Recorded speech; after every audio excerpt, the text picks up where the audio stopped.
de tout le pays Alors non. Je sais qu'il y a d'autres. Tout à fait. Il y a d'autres CSD dans les années 90, il y a d'autres CSD qui sont apparus en Wallonie. Mais qui n'avaient rien à voir. Alors c'est le même logo. Le logo nous appartient d'ailleurs. Donc tous les ans on reçoit des royalties sur le logo. En fait la CSD, au départ c'était le même groupe. Et puis la CSD s'est associée à la mutualité Solidaris en Wallonie. Donc en Wallonie, toutes les CSD sont la même entité et dépendent des mutualités socialistes. Ici à Bruxelles, on est vraiment indépendant. C'est une entreprise privée, on va dire, même si c'est très social, mais on n'est pas affilié de mutuelle, donc il n'y a pas de mutuelle qui nous finance et qui nous oblige à faire ceci ou cela. Donc nous, on est indépendants. C'est une différence. Donc nous, ici, moi je gère toutes les CSD bruxelloises, toutes les entités bruxelloises, mais notre champ d'action, c'est les 19 communes de la région de Bruxelles-Capitale. C'est vrai avec quelques virgules, parce que les sages-femmes vont un peu plus loin que... elles vont un peu sur Côte-Saint-Genès, tout ça. Mais dans les faits, l'aide à domicile, par exemple, là c'est même contractuel. Je ne peux pas prester une des heures en dehors d'une des 19 communes. Donc si j'ai quelqu'un de Zelig, ou ça arrive souvent d'ailleurs, Zelig, Overijs ou Ullart, Rode-Saint-Genès qui appelle, je dois dire non. Je suis obligé de l'envoyer vers quelqu'un d'autre. Parce que sur CSAD, en fait, dans la manière dont on est financé, on reçoit de l'argent pour aider les gens. Donc, CSD, tous les soins et les services, tous les repas qu'on vend, c'est comme une relation commerciale. On a un prix, le patient paye le prix, et nous, on vit avec, on ne reçoit pas d'argent pour travailler. Sur CSAD, c'est pour ça que c'est une entité différente, l'aide à domicile, en fait, la COCOF, vous voyez ce que c'est la COCOF? C'est la Commission communautaire française. C'est la région, en fait, le pouvoir politique de la région. C'est ce qui organise l'enseignement et les personnes.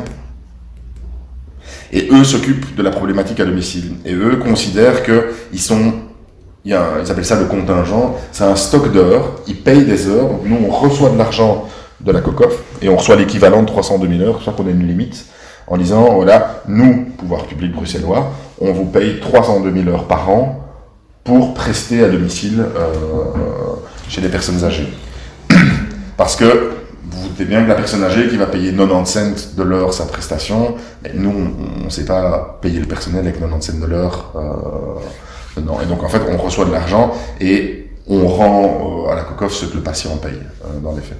Mais donc ça c'est très cadré et quelque part c'est une délégation de service public. Donc le pouvoir politique bruxellois nous demande de prester ces heures-là chez les patients. Dedans. Et ça, c'est sur base annuelle et tous les ans, le chiffre varie un peu. Et l'entreprise a connu des moments difficiles ou quoi?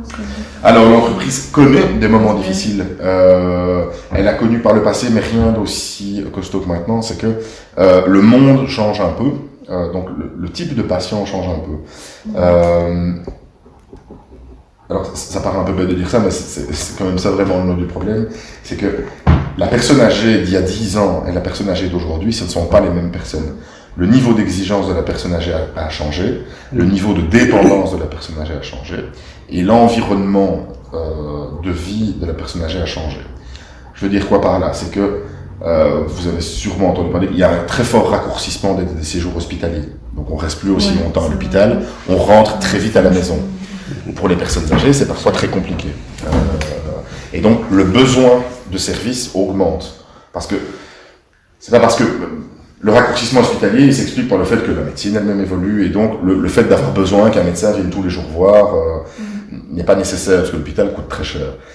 Mais c'est pas pour autant que la personne, elle est autonome chez elle. Vous pouvez avoir... Il y a des beaux exemples, il y a certaines opérations cardiaques, on reste 48 heures à l'hôpital, 2 jours.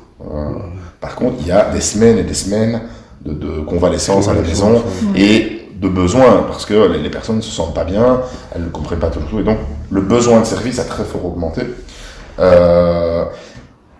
Les moyens, eux, sont très linéaires, donc on se retrouve dans un écart où on ne sait pas toujours répondre à toutes les demandes.